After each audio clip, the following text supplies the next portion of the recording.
బహుశా మరో 4 రోజుల్లోపే ఎన్నికల నోటిఫికేషన్ వచ్చేస్తా ఉంది. ఈ రోజు నుంచి బహుశా 4 రోజుల్లోపే ఎన్నికల నోటిఫికేషన్ వచ్చేస్తా ఉంది. చంద్రబాబు వీరితో పాటు చంద్రబాబు జేబులో ఉన్న మరో జాతీయ పార్టీ, వీరంతా కూడా మన మీద, మన పేదల భవిష్యత్ మీద వీరంతా కూడా దాడి చేయడానికి రెడీగా ఉన్నారు. నా ప్రసంగంలో ముందుగా బాబు అండ్ కో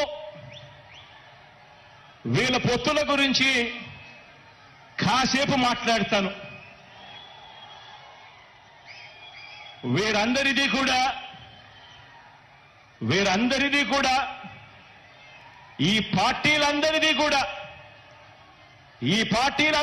కూడా వీరందరికీ సైన్యాధిపతులే తప్ప ఏ పార్టీలో కూడా సైన్యం ఎక్కడా లేదు.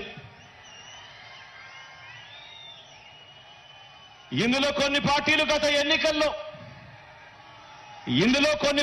గత ఎన్నికల్లో నోటాకొచ్చినన్ని ఓట్లు కూడా రాని పార్టీలు, తమ స్వార్థం కోసం రాష్ట్రాన్ని అన్యాయంగా విడగొట్టిన పార్టీలు, రాష్ట్ర ద్రోహుల పార్టీలు, మరికొందరు ప్రజల చేతుల్లో చిత్తుగా ఓడిపోయిన పార్టీలు, ఓడిపోయిన వ్యక్తులు. ఇటువంటి వారందరూ కూడా మనకు పోటీగా అటువైపున ఉన్నారు. మనం 5 కోట్ల ప్రజల అండదండలతో ఇంటింటికి